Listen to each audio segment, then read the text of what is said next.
Yes, go ahead and leave it open. We want to make sure latecomers come in. Unless it gets noisy. Use your judgment.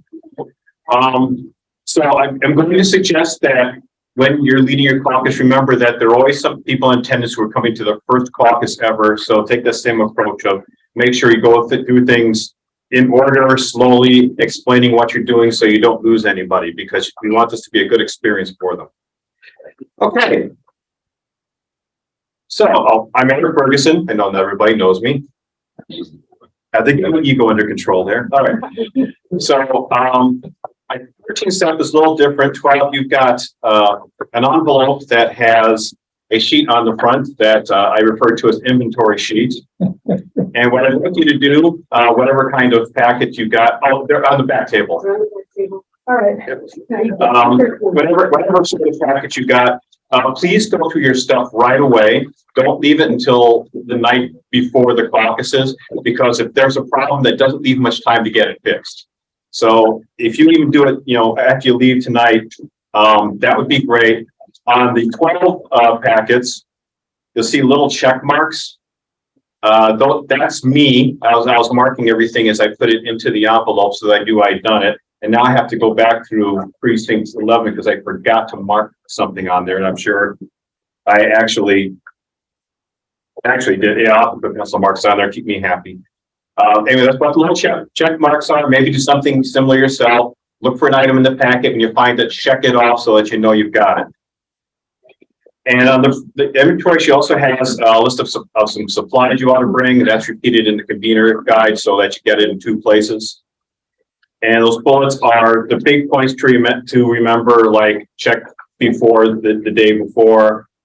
Please do go through the papers sometime before caucus day, just so you know what they are and you can readily find everything, as well as tell me if you're missing anything, or tell Deb if you're missing anything at 13.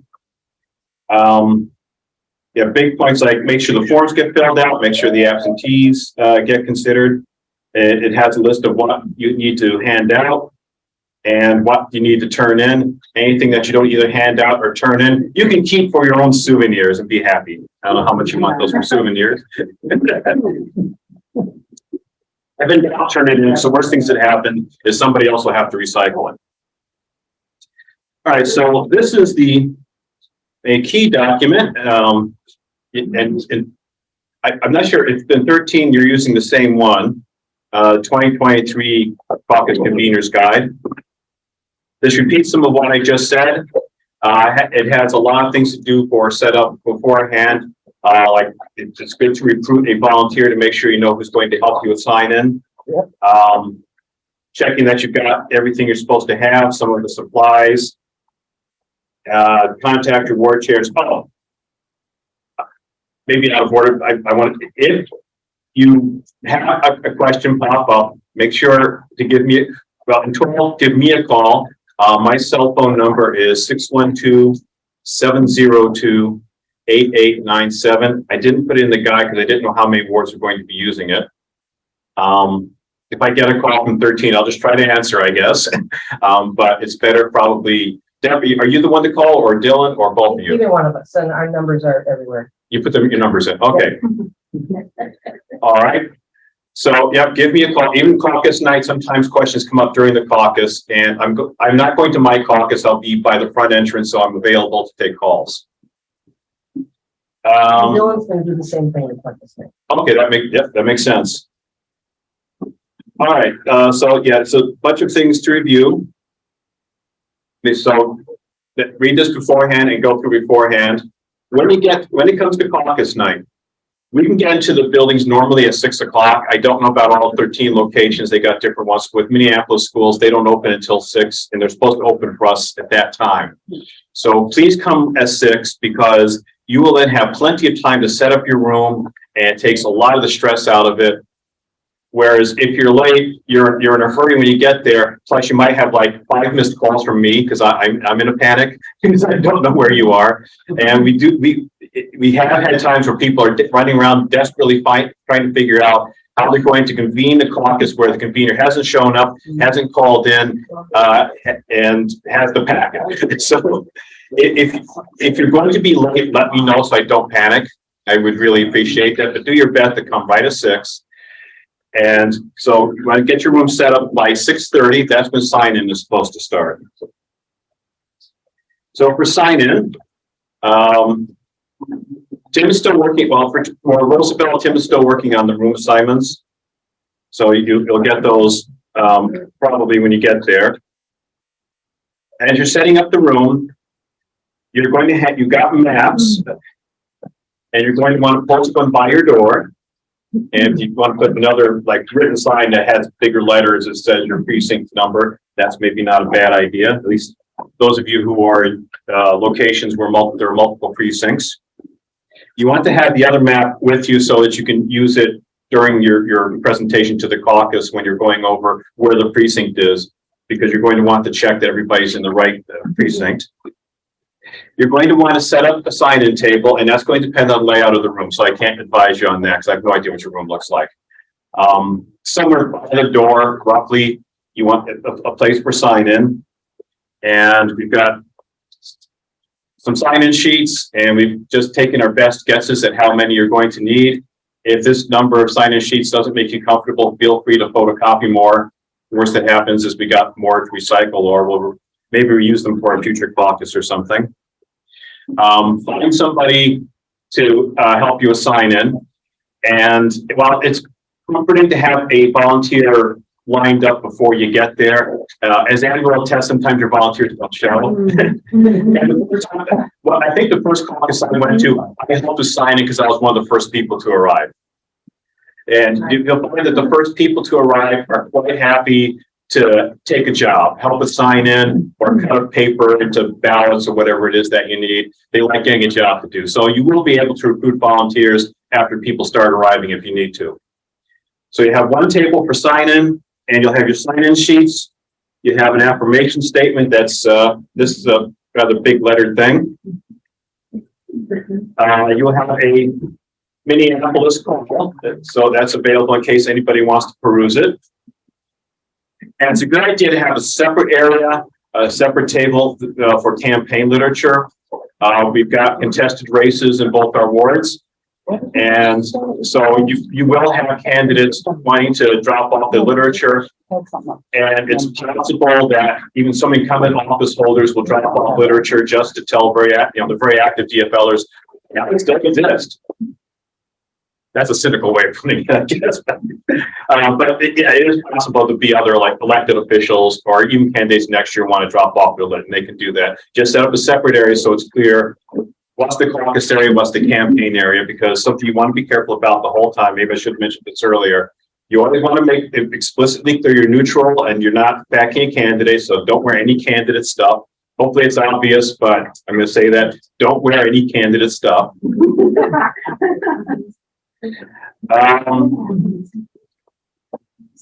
All right, so as far as convening, the time is 7 o'clock. You're going to have to play that by ear because sometimes people show up like right at 7 o'clock. You could have a line of people who are looking still to sign in. So you're just going to have to judge it. You might have to wait a few minutes if there are still people signing in. We can't predict how many people are going to come because, at least in my experience, the first time we've had an election, that was just city council. So turnout might not be, I'm guessing turnout won't be as high as prior caucuses. And if you haven't seen prior caucuses, you have nothing to judge by anyway, so don't worry about that.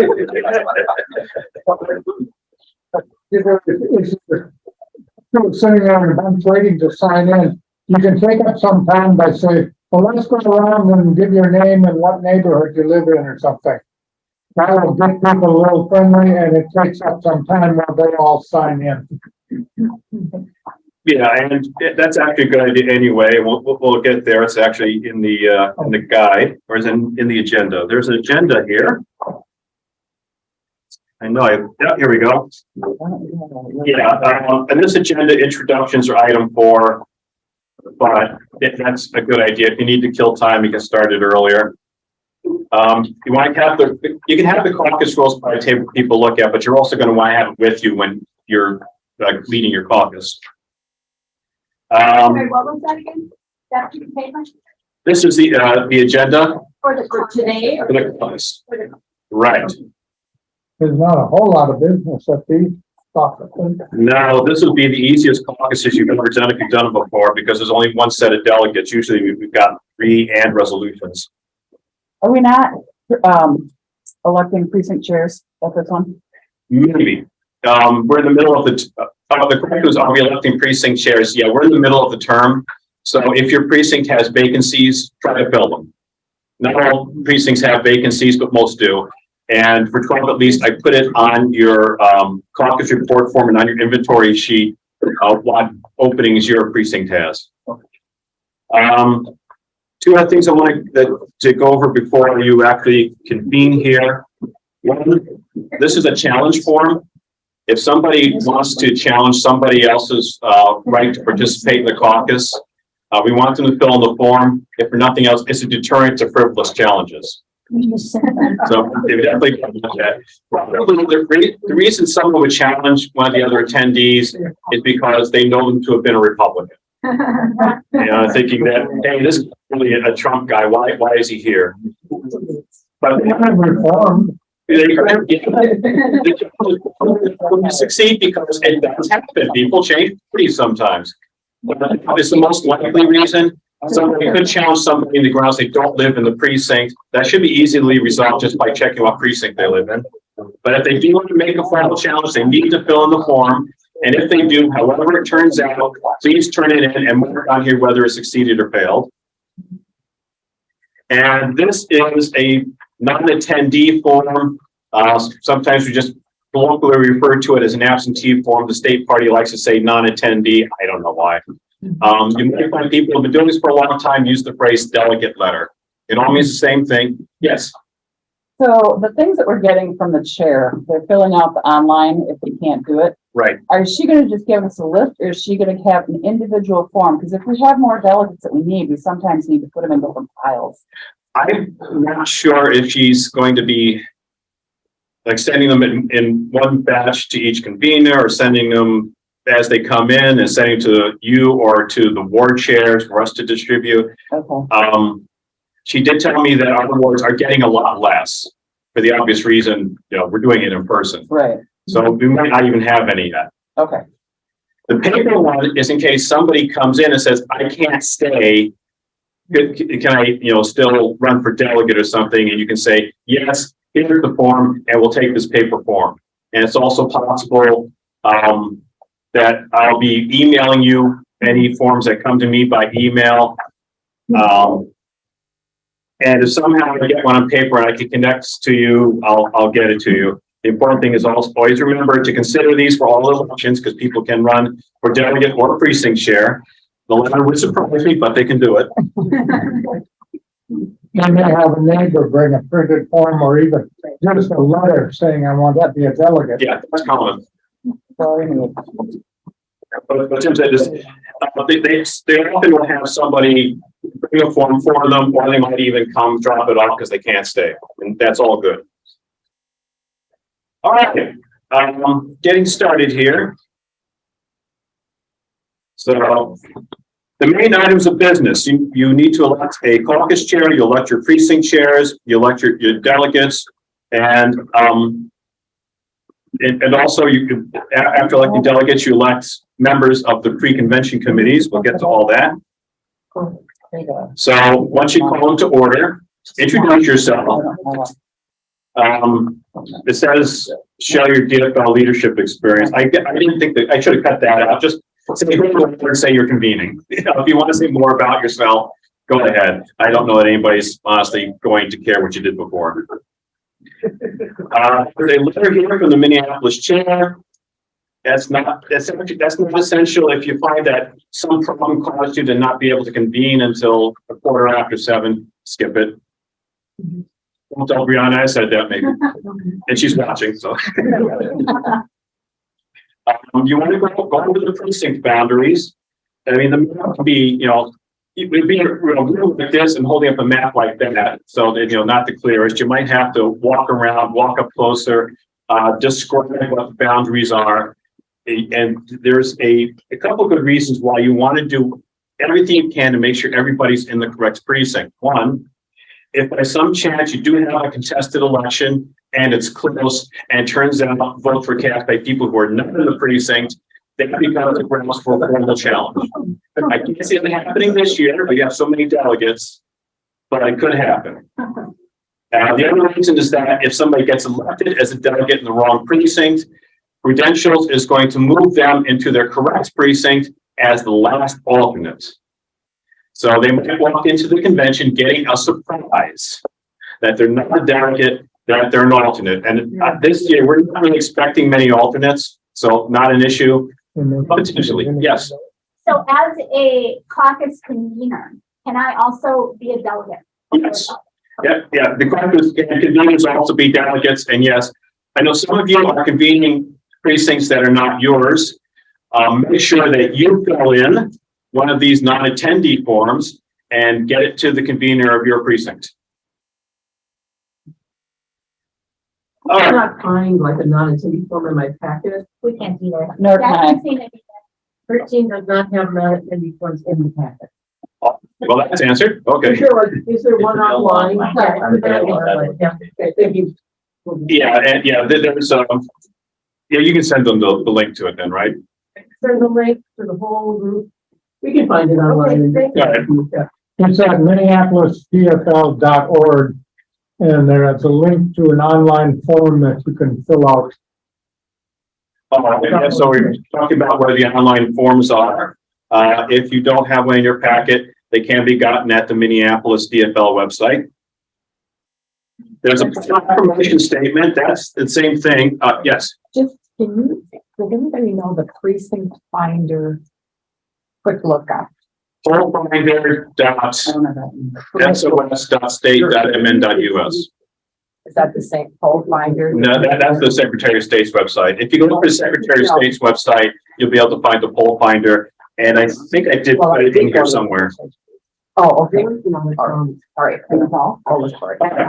Next, you need to read the proclamation statement. That is required by the state party. It's the same thing as this. It's also repeated here in the guide. There it is. Will you tell them what page it's on and where in the guide it is?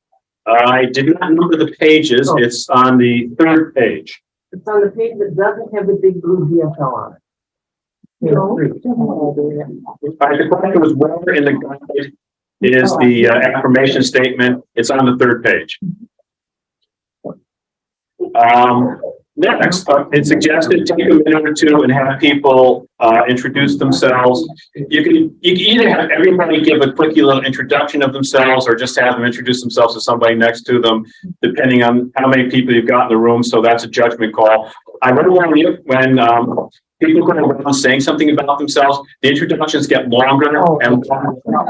And you inevitably get somebody who gives a speech. So you have to be impressed and say, okay, we need to move along. As you can tell, some of these stuff they've been building with the same for a while. That happens. If anybody has one of those absentee letters, somebody could have brought one for somebody else and entirely forgotten it. So make a point of repeating that because you really want to consider those things. But the reason that we emphasize this is that those of us who works in credentials, especially if we've handled challenges, know one of the biggest sources of challenges is absentees who got left out. And I've been one of the absentees that got left out. That happens. Let's see. The DFL affirmative action statement, well, I got cut off from the little heading there. As they're printed. That's on the next page. This is a statement where you do need to read this and do this before having any elections. Guest speaker rules. 1 or 2 minutes is normal. Guest speakers will probably be candidates, or candidates might send representatives around, just have somebody read a letter, and the precinct needs to decide how much time you want to give them. Precincts vary in how patient they are with somebody speaking for a long time. So that the precinct will decide that. Yes. Do guests sign in? No. Somebody who signs in is participating in the caucus. Guests could show up and maybe wave from the back of the room or try to get your attention, between sentences and say, could I speak for a minute? And you want to set up that rule early because the candidates are probably going to come around pretty fast after you convene. So do we let anyone who wants to be a guest speaker speak? Up to You can yourself. judge that. You judge that, the question was, can just anybody be a guest speaker? The precinct can make rules about that. It could say, all candidates and candidates representatives. If you've got incumbent elected officials want to speak, you can let them. I don't know who else would want to. But if you're worried that somebody else is gonna come on and say, I just want to make a speech, you can make a rule saying they can't. You gotta also set time limits, like 2 minutes for a candidate, only 1 minute for somebody who wants to push, instant runoff voting or something, some issue or other guest speakers. Yeah, because I can see that, yeah, if you let just anybody have a chance to speak about whatever, you're never gonna get to the caucus business. So you could make a rule, candidates, representatives only. Democrats being talkative. Yeah, that's amazing. Next, Well, we might get Sam or Zainab wanting to speak. you might get incumbent office holders, yeah. We'll have to get Andrew, our council member who's outgoing. That's possible, and precincts can decide how many people they want to let talk. Fundraising, so there are costs for renting the spaces. I assume 13's having to pay rent. Well, we're having to pay rent to Roosevelt. So 12, you've got a Ziploc envelope in your packet and a little paper say which precinct it is in case we need to figure that out.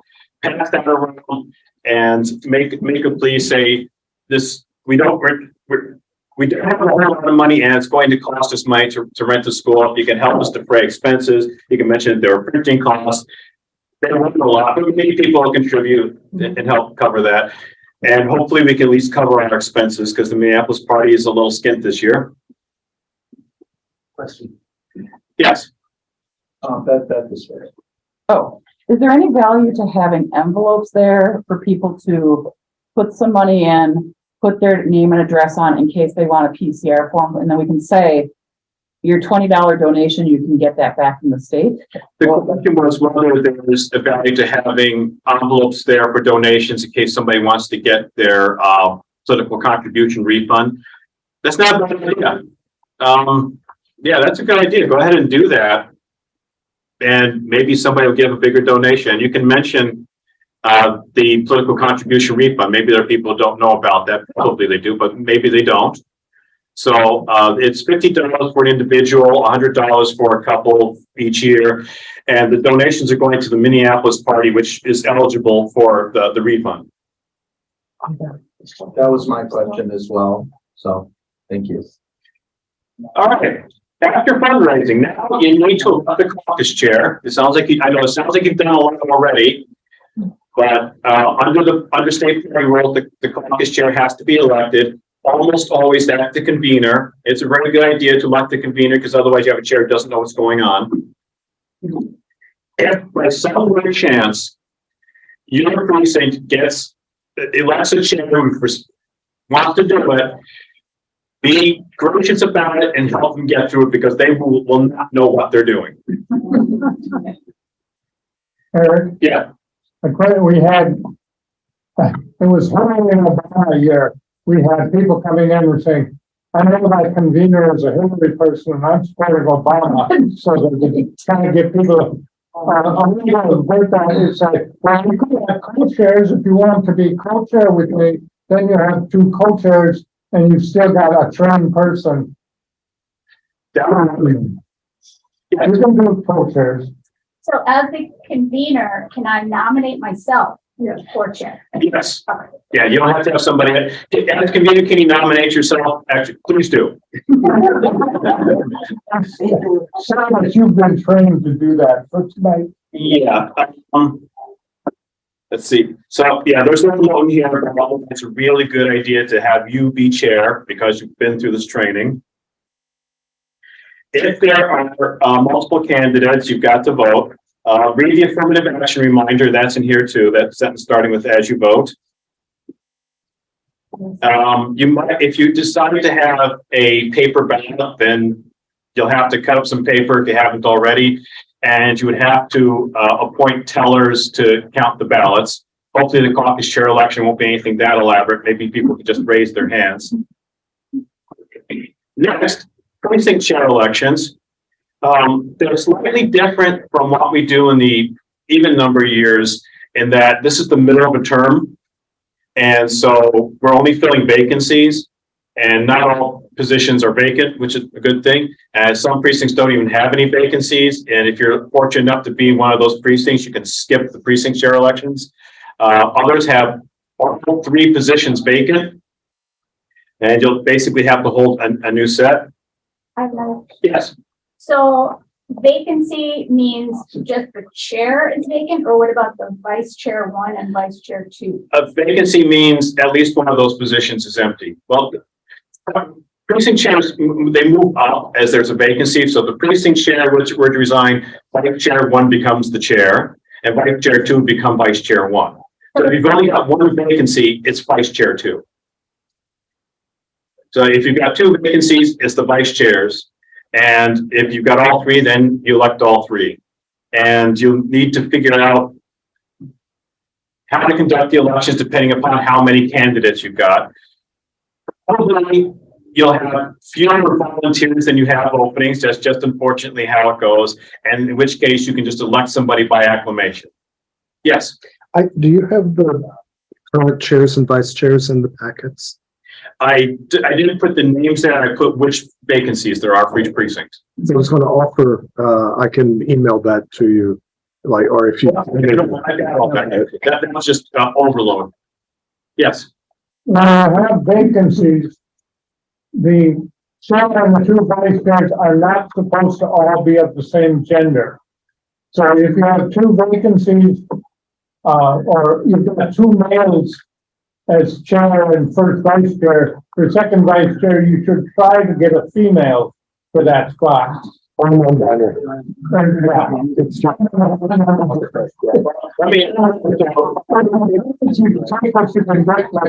Eric said, here, but it's if you're just going to volunteers, is out the window. If you've only got 3 women who want to be precinct chairs, they're all elected. If you got 3 openings, and you just decide who's chair, who's vice chair 1, who's vice chair 2, and you don't want to spend a ton of time explaining exactly how the dynamics work within the Senate district. So if you have to explain, I think it's the same thing in the other districts as it is in 63. With us, we technically don't make distinctions. If vice chair 1 and vice chair 2 show up in a meeting, they get the vote just like everybody else.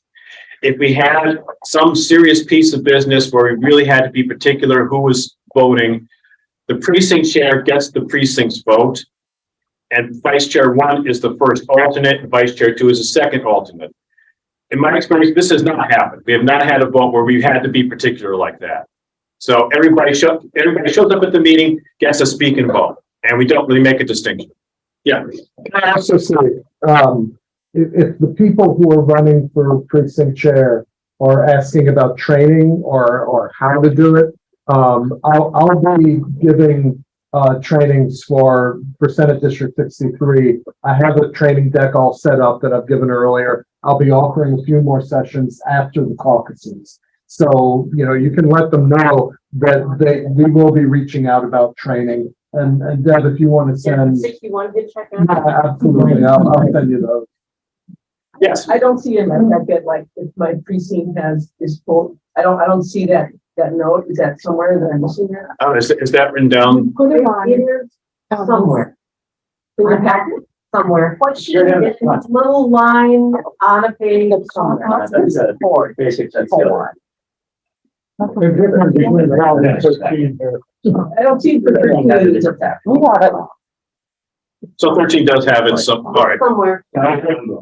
If not, you know, But I don't have it. This is a reason you can over your packet before the caucus night. So if you find that something like this was left out, you can call your ward chair and ask. I am the ward chair, or it's got this too. The precinct chair. Yes. My name is Deb Ford. I assembled all the packets at 11 o'clock last night. It was not fun. Bill has been out of town all week and is on a plane right now. And so write down or email me things that are a problem and I'll get them. All right, don't worry, I just, Be a copier here. I got mine in mind. That's the conveners, but. All right, yeah, but please don't all your individual packets. We have to be out of the room at 2:00, so Okay. we really don't have time to resolve individual packet problems. I'm sorry, we just don't. The precinct chair elections also remember to include the absentees. And they're unlikely to run for precinct chair by absentee, but they can. What? Okay, I'm just making him laugh, I guess. Yeah. If there's some kind of contact person that night that I could call if I run into something that I don't know how to handle. Are you or- 13? Yeah, Dylan's name is on there. He is the contact Dylan. person. It's on the piece of paper. Right here. okay.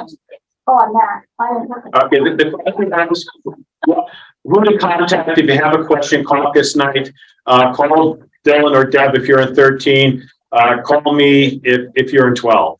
And I'll repeat my phone number because I don't know if I wrote it down anywhere. 612-702-8897. And that will be in the front lobby of Roosevelt. Yeah, and so will Tim. He doesn't have a smartphone, but he will be there. So if you can come to ask your question in person, he can answer those also. The other thing to remember about that, besides new people, you probably got people in your precinct who've been coming to precinct caucuses for 30 years. If you're not sure what to do on something, ask the group, how do we do this? And you'll get people who will say, this is how we usually do it. All right. So now we get to what most people will consider the main business, the ward convention delegates and alternates. Read the affirmative action reminder again.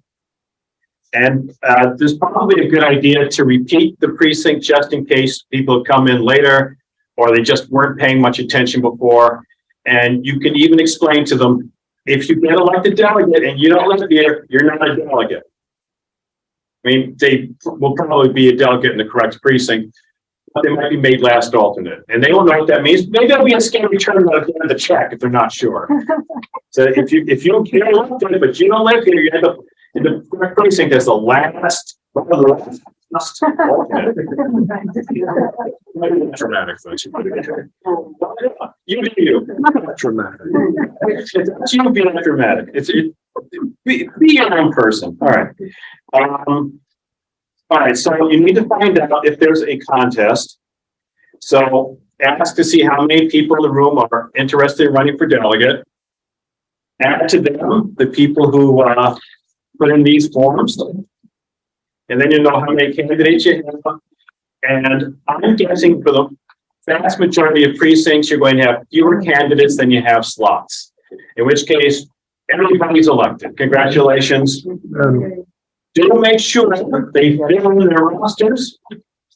Because if they have not filled in their rosters, they did not get elected delegate. We have to know their names, have to be able to contact them. Yes. Remember gender balance. Gender balance isn't going to come up if everybody becomes a delegate. It's only when you've got contests that you have to worry about gender balance. So I'm allowed to nominate more than half. If you've got 20 delegate slots and 15 people want to run and 14 of them are men, Okay. doesn't matter. It only matters if you have a contest.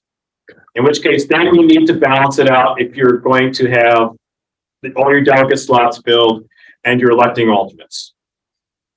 For alternates, so if you've got more candidates than you have slots, now the precinct needs to decide how they're going to handle that. When you've got a tiny difference, like you've got 20 delegates and 22 candidates, if 2 people just volunteer to be alternates, that settles it. And they might, because people have been through conventions a bunch of times before, know if an alternate actually shows up, they will probably get upgraded. And there will be people who decide, I'd rather just do that than have to deal with an election now. Yes. Good. the chair should explain that. And there's nothing wrong with explaining it. In the hypo that you've got 20 delegates and 22 people. Suggest that and vouchers, and then tell them you'll get upgraded. Yeah. If you're going to get almost 100%, I've never been at one of these where the alternates didn't get upgraded. Yeah, to repeat what Martin said, is I've never been to a convention where the alternates didn't eventually get upgraded. So go ahead and even suggest that if nobody volunteers. Otherwise, the precinct are going to have to decide how they want to do this election. Some of them, they might decide that the people who are present get to be delegates first and the absentees get the alternate slots. And if they want to do it that way, they can do it. If they really don't want to do it that way, then they're going to have to hold an election. And basically everybody's going to get to, they probably will not want to do this. Everybody will get to cast votes for the number of delegate slots you've got. So if you've got 22 candidates, everybody gets to vote for 20. Once they hear that, they'll probably do something else. That's what they're looking at and how long it's going to take to count. I think they'll be very open to figuring out something out. Potentially, in mathematical possibility, you could have to have walking sub-caucuses. That would seem extraordinarily unlikely, given that we're probably not even going to have enough candidates to fill out the delegate slots. And I will be utterly shocked if you've got enough candidates to also fill out the alternate slots. No resolutions. No resolutions, right. So I don't want to spend, that's why I don't want to spend a lot of time on walking sub-caucuses now. They can get really complicated, all sorts of details, and people have seen all sorts of wacky things happen. And it's a complex thing, which I personally hate, but that's, yes. People, you've got these blue forms for delegates. Right on the top, it says your number of delegates is there. And you've got the yellow form for alternates, which normally have 1 or 2 pages of that because we don't, this one has 38 delegate spots and 48 alternates, 96 people. I bet you don't have even 48 people. Yeah. So that's why we don't want to spend time now on walking sub-caucuses because I can't see you having to do it. You look in the guide, get the idea so that you know how this works. Yes.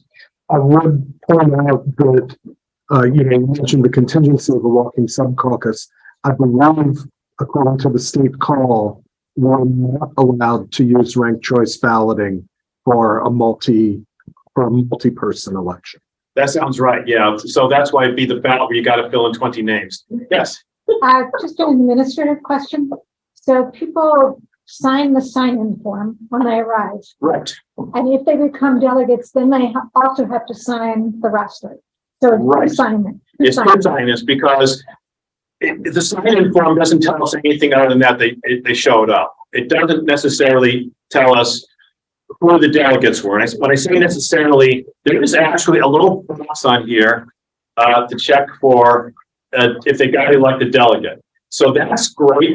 If you mark it in 2 places, then it got marked in at least 1. And if somebody somehow doesn't get on the roster, but they're marked as a delegate here, we'll at least check that out because it's possible somebody will sign in and mark delegate because they intend to run for delegate. So we'd really rather not rely on just the sign-in form. So really try to get the roster filled in. Plus it has all the contact information. Yes. One thing that we've done at our precinct, and it's been good idea. Have somebody with good handwriting filling in the delegate roster form instead of letting everybody do their own, because some people's handwriting is illegible. They can just line up and fill it in. Yeah, so the suggestion there was that if you've got somebody with good handwriting, let them fill in the delegate roster instead of having everybody do their own. So that's not a bad, they might not be able to do that, but that's, but we'll do our best to read handwriting, and those of us who've done this for a while get pretty good at reading handwriting. But yeah, if you can solve that problem up front, always good. Yes. Do we have a process for ranking alternates? For the delegates, it doesn't matter if you get under. The process is that a process for ranking alternates. That's that's part of the election process. And if you did have a ballot, you'd rank them in the order in which they got votes. Whichever of the alternates got the most votes would be the first alternate. Whoever got the second most votes would be the second alternate. And if you're taking volunteers, volunteers first could be first alternates. That's probably a good order, because somebody who volunteers will say, I volunteer to skip the election, be an alternate if I can be first alternate. Yes. As far as alternates and voting and ties, by claim, we only have a DFL call to resolve election ties by law. Yes. On sub-caucusing, the one shot you might get at sub-caucusing is that people want to know which of our delegates are supporting which of the candidates for city council. And so someone may want to do sub-caucusing just so they get that. A way to shortcut that is, if that's what they're doing, say, well, we could ask everybody who's of the 20 people who volunteered to be delegates, we could ask each of them to say, are they committed to one candidate or are they uncommitted? And just go down the list, do it that way, which will be a lot faster than doing the sub-caucusing process. And frequently and you say, we'll just mark down on there which candidate they're supporting, write it in somewhere on this, next to their name. Because sub-caucusing takes a lot of time. Yeah, so that's why if people seem like desire, like they want to do it, explain the process and they won't want to do it.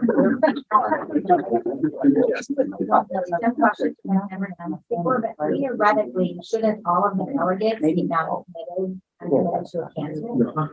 No, the question was, should all delegates be uncommitted? And the answer is no. They'll almost always have candidates. Okay. And if you sub-caucus, they would probably sub-caucus by candidate.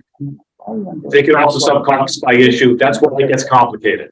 Because you could have candidate A, environment, candidate A, labor, candidate B, reform, candidate D, reform. I mean, it could be any, that's so freakishly complicated.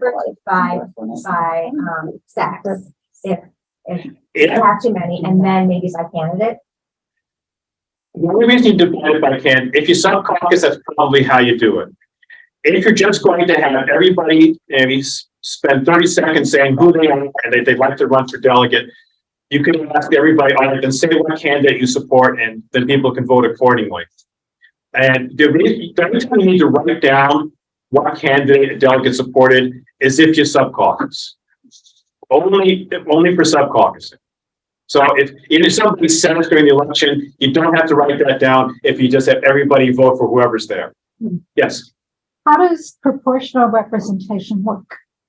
How do you do that? That's the walking sub-caucus. Yeah, the question was how do you do proportional representation? That's what we would do walking sub-caucuses. I thought that there was another method where, like, let's say you add up all the people supporting each of the candidates, and then you That is the one. or some method of drawing from them proportional to who they have. No, the question was there any other way of doing proportional elections? And the answer is no. The walking sub-caucuses are it. And that's kind of a talking something, like what you have, 20 delegate spots and people divide up and, 15 of them are supporting Renee Palmisano, then she gets 15, or I mean, if you have more than that, if she has 3/4 of the people supporting her, she gets 3/4 of the delegate spots. Then her people have to pick which people they are, but they get that proportion of the delegates. Yeah, that's what another reason walking sub-caucuses are a pain is that after you've got your sub-caucus, how many delegates they get, then the sub-caucus has to elect its delegates. So like I say, if people bizarrely seem to want to do this, explain the process, and I'm pretty sure they won't. Yes. This is only an issue if you have more people who want to be delegates than there are delegate spots. Correct. So it's highly unlikely. It's extremely unlikely, Okay. especially because, like I said, I will be shocked if you got more candidates than you need to fill in even the alternates. Just because we've got so many delegates for these board elections. We could run into that, last year, or if we're doing in person again next year, county delegates would be like 1 or 2 for most precincts. And in that case, I could see a lot of precincts having walking sub caucuses for their county delegates. That could happen if where there are contested elections. We have to caucus next year too. Yeah. Oh, like.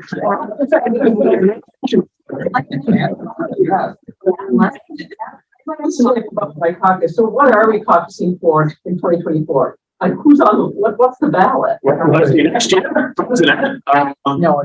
State House of Representatives. yeah, the US Senate, Oh, next year. Congress. US Senate overshared. Yeah. Congress, Senate, and then State House. State House. Okay. Yeah. So it's not mayors, not governors, I think. With the county? This is just a warm. Yeah, well, we elected the county attorney, the county sheriff last year. Yeah. So next year we'll have, I think, like 4 of the 7 county commissioner districts. So I think we're off, but people in other parts. We did elect Angela. I mean, if you want to, help you next year if you convene and you've got to elect county delegates, you got a contest, because the other guy can see it. I expect it to come up. Yes. One thing for, when you're filling this out for credentials, when you fill out this, don't forget those absentee letters. And you know, whoever's filling this out, remember if you have 6 absentee letters that you also elected as delegates, write those 6 names in here. Oh, good point. Yeah, it's a tip that actually helps credentials quite a lot. When you list the people with the absentee letters, please include them on the roster. Just have somebody else write them in, and maybe make a notation that they were elected by absentee. All right, but yes, And you know, where do we get the absentee letters? Can you say that again? either the city chair will be sending them to you, or should be sending them to me, and I'll be sending them to you, or people might hand deliver them to you. And I'm guessing most of them probably, the neighbor is going to be bringing it with them to the caucus. That's my best guess, is how most of them are going to come in. All right, there's a note here. You can't have the final election before 7:30. I can see, especially if you don't have precinct chair elections, you're done with this before 7:30. You need to keep the ballot open in case there's a latecomer. So the delegate election is not final till 7:30.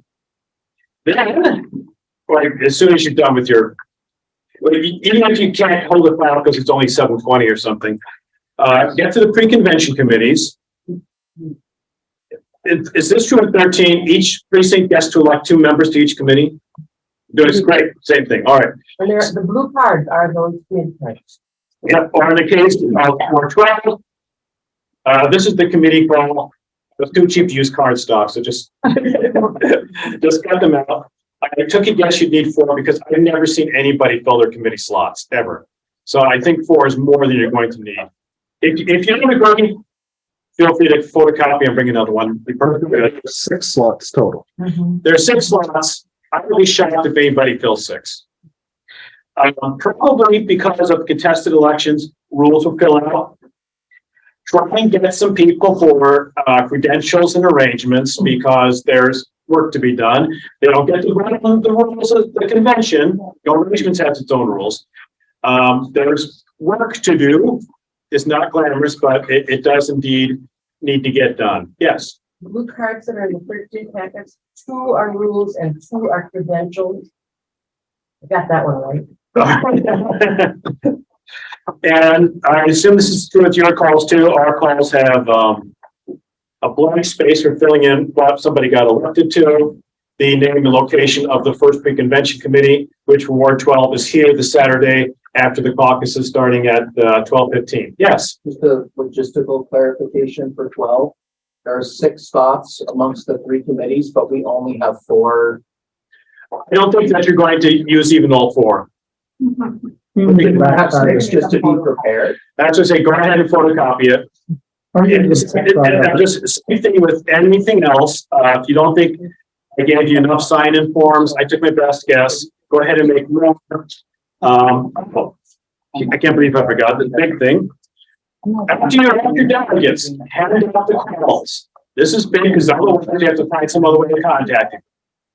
We might be able to email them. I'm hoping that email will be acceptable for calls, but there are always people who don't give us their emails or their emails bounce and might end up having to mail it to them. And you can cut down a hell of a lot of that if you remember to hand out the calls. There's always usually a precinct that forgets, and it's really sucky. Then we have to contact all those people some other way. So please do hand out the convention calls. And again, if you think I've underestimated how many you're going to need, go ahead and just photocopy some more. Vote for 13. I made a printing error on the call cards, my error. If you run into alternates, you're gonna have to have half that packet crossed off delegate and write in alternate. I threw a little errata for you, you can find it. We counted them for you, but they all say delegate, I apologize. No worries, thank you. Yes, okay, the question was about the convention, pre-convention committee calls. If you're in 13, you might have to write, so the committees have alternates to, no, the convention call you're talking about. Okay, the 1 or 13 convention calls, if somebody's elected an alternate, you'll have to scratch out delegate and write in alternate. For 12, you don't, it just says you've been elected as a delegate or alternate. We covered both things. All right, let's see. Oh, the people might ask about other committees because they're used to electing people to nominations and resolutions and constitution. And we don't have any of those committees this year because it's not the Senate district. And the ward doesn't have its own constitution. We elect ward representatives, but we're, at least in 12, we're not having a nominations committee to nominate anybody for ward representative. And we don't have any resolutions. That's the one I expect people will probably ask about. What about the resolutions process? That might even come with the packet because they're used to doing that. But the city of Minneapolis has a different resolutions process that basically entails the city convention, which isn't happening this year. So there is no resolutions process. If the conventions want to consider resolutions, they can do that. But there's no place to send them to go on. Yeah. Yeah.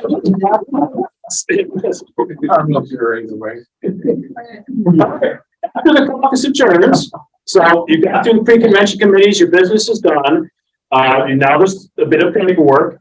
Make sure these forms are completed. We need to have all of the delegates and their contact information, the pre-convention committee members, precinct chair elections, and on the report form, just in case there are questions or challenges later on, also write in who is the chair if it wasn't the convener, who is secretary, who the tellers were, and the results of all these other elections.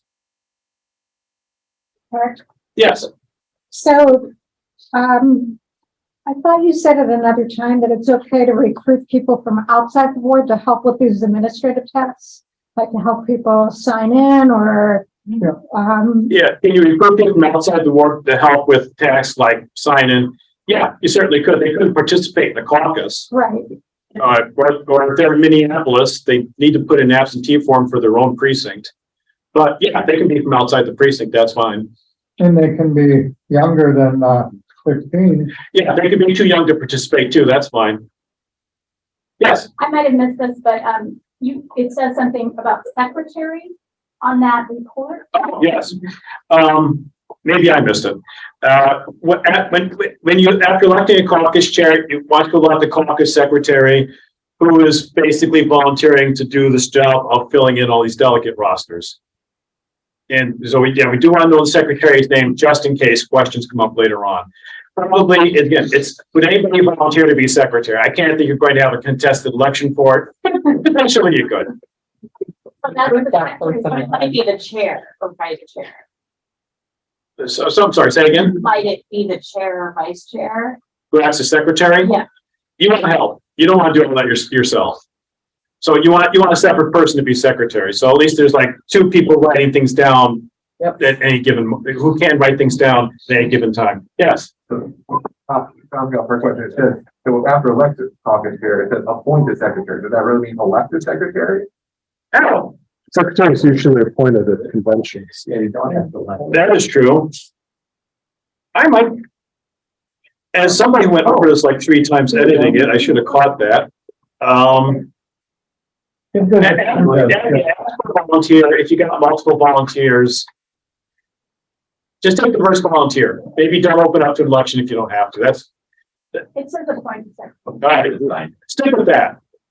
Yes, In general, for all those of us who are convening, how many people should we make sure we have recruited to help us? In general, with this year, I know it's gonna be weird, but. yeah, if you got one person to help give a sign in, they're going to be okay. Okay. If you have 2, you can have one be able to show up and you're okay. Anybody who's had a job of recruiting volunteers, there's always some who don't show up. Well, as the empty packets that back there attest. Yes, The instructions also say to appoint 2 tellers. a point, okay. Yeah, appoint teller. Well, you don't need to appoint tellers if you don't have a written ballot. Unless you've got so many people you want help counting the raised hands. And again, the reason we want to know who the tellers were is in case there are questions or challenges later on. Probably what happened this time is just in case. Yes. What's the difference in role between secretary and teller? The teller is counting ballots. The secretary is helping keep the records. But if we're not doing balloting, then what does the teller do? Then if you're not doing balloting, you have no use for tellers. But if you have an election, if you ballot, make sure you appoint tellers. Okay. The volunteer you get to help on sign-in can also be the person you appoint as secretary, because these are mostly done when you get to the secretary work. So you can get, or frankly, if you have 2 volunteers, get one of them to be the secretary. Yeah, Chris? Yeah, quick comment, if you have multiple precincts in one location, make sure you have at least a couple volunteers to help direct traffic. People will go to find the first thing, like a pocket room and go in. If there's 3 or 4 of them in one side. Yeah. So there's somebody in a place you can find with all the maps to help direct traffic. The comment was, if you're a location with multiple precincts, make sure somebody has the job of helping people get to the right precinct. So at Roosevelt, I'll be there. Tim's going to be at the front. Alex Phelan, the ST60 vice chair, also will be there, and we're hoping 3 of us are enough to cover it. And if we have to have an emergency replacement of a convener, then we'll still have 2 of us. So I think we'll be okay. Other locations can't speak to. Yes. But just to clarify, that blue form is to be filled out by the secretary. But the secretary, it can be you, it can be the secretary. As was suggested earlier, you could find somebody that need handwriting to do it. But you don't let the delegate fill that. You know what I mean? Yeah. You can, if you didn't have a contest, if you want the situation of 20 slots, 18 volunteers, yeah, you can have them fill it in. The thing about the handwriting was that the handwriting can be hard to read later on for the credentials committee. Sure. So somebody who's neat, they can do it, but it is efficient just to pass it around and have people write in their information. The problem is sometimes it doesn't come back, or it doesn't get to the second row of seating or something. So having everybody who was elected come and talk to a person filling it out often works.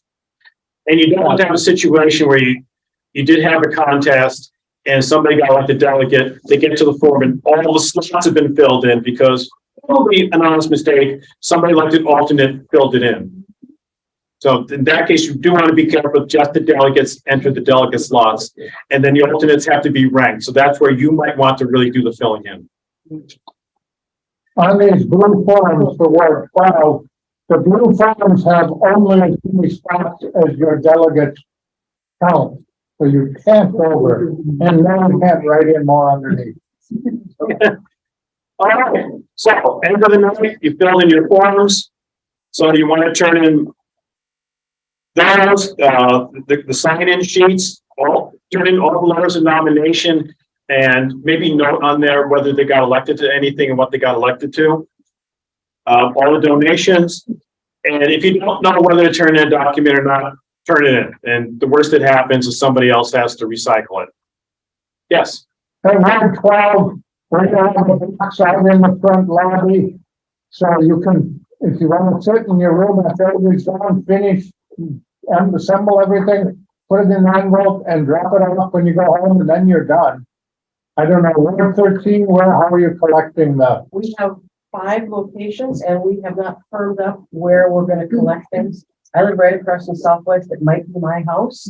It might be Cafe Maud. We'll let you know.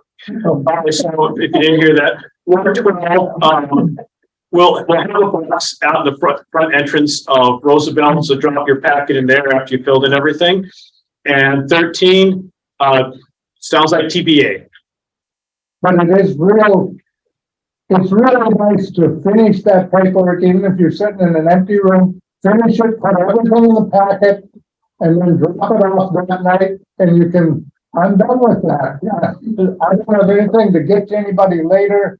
I'm not gonna have any candidates calling me and wanting to come by and photocopy my, form or anything. Just say, if I got turned in, I'm done with it. I'm glad you mentioned the copying thing. Now, Possibly delegates or candidates or the candidate representatives might want to take pictures of the delegate rosters. They can get an early go on contacting the people who got elected. And they can't handle the delegate rosters. They can take pictures of them. That's fine. Yes. So toward the beginning, you mentioned there are a couple of things that each precinct will decide, like how long speakers or how many speakers, things like that. Are those decisions made with Robert's rules or? But that's just the precinct just votes on how long they want to give each speaker. Okay. So you can say, this might be a good phrase to remember. The chair would entertain a motion to permit each guest speaker 1 minute to speak. Okay. And somebody will say, so moved. And you do, is there a second? There'll be a second. They'll say aye. They want 2 minutes. I mean, Jerome, I can just talk forever. My gosh, you got to really ramp it up. Like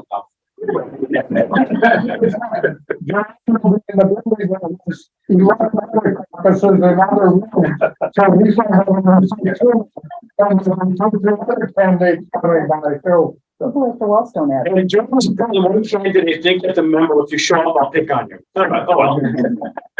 Yes. Just to clarify one thing in the question just now, the DFL does default to Robert's rules, except where DFL documents say do this some other way. But yeah, Robert's rules is always your. I'm not expecting anything crazy. I'm just like, that's the verbiage I was looking for. It's like, I don't want to entertain a motion to do this. All right. I don't know. Just in case that wasn't picked up on the mic there. So if there's a circumstance that DFL rules aren't covering, Robert's rules is the default. Yes. We mentioned the absentee forms coming in.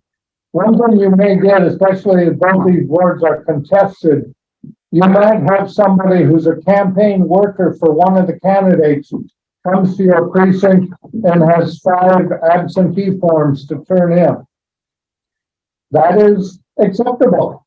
And so the real people and real addresses, they can recruit people when they've been calling people in the ward and may have recruited some, and if they bring the forms and turn them in, that's allowed. All right. It should be challenged if there's a question of whether they lived there or whether they're 18 or whatever, but. Well, it's heavily well for it. Yes, question. What is the end time to turn in the absentee letters? How do we do that? The end time is 7:15. The question was what time do people have to turn, by what time do people have to turn in their absentee letters? And the end time is 7:15. And also your delegate elections aren't final until 7:30. So somebody could walk in the door and say, I want to be elected delegate. And you could decide how to handle that at that point. Yes. Could you conceivably elect the people for the ward committees before 7:30? Yes. Could you elect, you mean pre-convention committees? Yeah. Yes. The question was, can you elect people for pre-convention committees before 7:30? Yes. So the only thing you have to hold up until 7:30 is the delegates. Yes. I just want to say, as far as volunteers, I would just, try to recruit some volunteers more than you think you need ahead of time. I mean, when you get there at 6, like if you can't get into your building till 6 and you want to start registration at 6:30, and a lot of people show up at 6:15, you're going to be doing a lot of setup, putting up signs, maps, making sure you're situated in a short period of time. So I would have at least 2 volunteers for registration and maybe think of somebody ahead of time for you to be your secretary. So that might not have been picked up. It's a suggestion to recruit more volunteers than you think you might have any use for, just to make sure you've got enough to help with setting up the room beforehand, especially. All right. Boy, we're not pushing the clock like I was afraid of, so that's good. Okay, another question. Yeah, if you've got, say, 25 delegate spots and you have 19 people there who want to be delegates, so you elect those 19 and it's 7:15, you kind of have to wait, and when somebody walks in or brings in a couple letters, no problem, those 2 people want to be delegates, they become 19 and 20 delegates, and you still have a couple open spots. It's only if you had 25 spots, you elected 25 people, and then somebody shows up who wants to be a delegate. The precinct would have to decide how they're going to handle that. You probably don't want to completely open up delegate elections again. What you might do is, if somebody let the people who came after the elections but before 7:30 have the alternate slots. The precinct can decide to do that. It seems like you have much less risk of opening a can of worms of, leaving 5 slots but 6 people arrive. It seems like you have much better odds of just not having to deal with that can of worms if you just say we're going to wait until 7:30 to rubber stamp it. Yeah, when you have to wait till 7:30 to rubber stamp it. Yeah. And hopefully that's all it is, and you'll be done. I Right. remember a case where you have the candidates coming by and you give them more time to talk or answer questions because we're just sitting here till 7:30. Something to be careful of with that, though. If you get a situation where you think you got extra time, so you give a candidate longer, but they get more speaking time than another candidate got, that can cause a problem. I've seen that happen where it was the end, actually. I had my little speech in front of, it was my own precinct, and somebody representing another candidate read the letter or whatever, and then that candidate came around later to give a speech, and one of my supporters objected, saying, wait a minute, they've each already had one speaking slot. And I think they just decided not to worry about it and let the other candidate speak, and I didn't do well enough to care. I'm picking you and stuff, but I'm just saying that could happen if somebody could object. So you do want to be even between candidates. Yes. One thing I've seen from a lot of people before in caucuses, you're the convener or chair, don't try and tell them what to do, ask them what you want to do.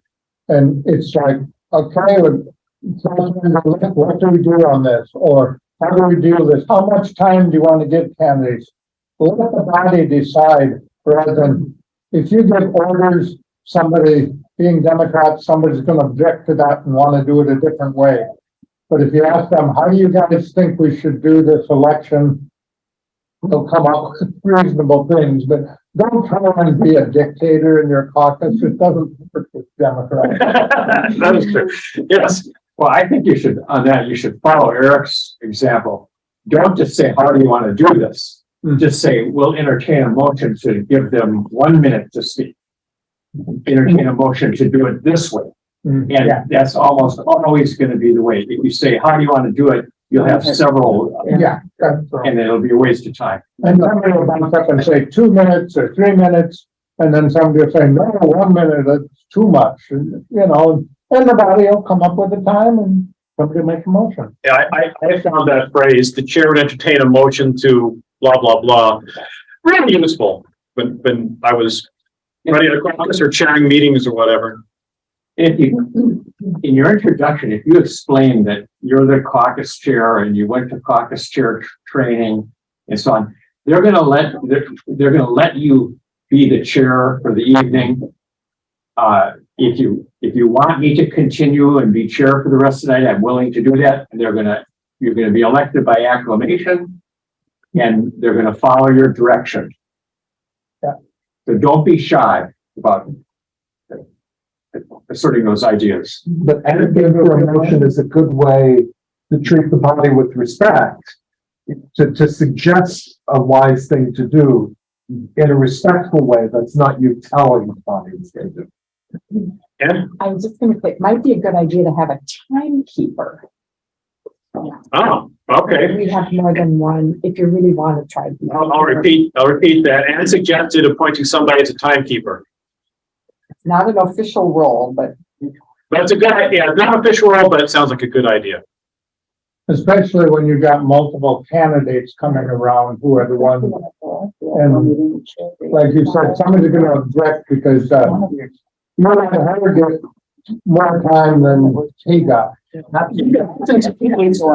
Ostentatiously stand there, looking at the time, or you watch it. You do things the old-fashioned way.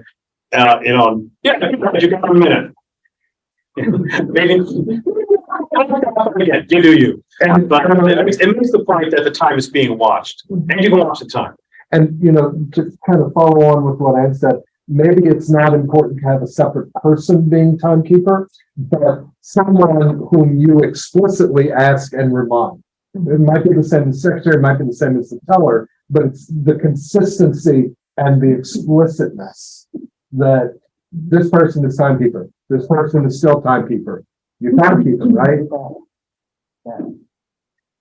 All right, any other questions? Well, I like that we didn't have to rush down. No, yes. Thank you for all your time and getting us prepared. You're welcome.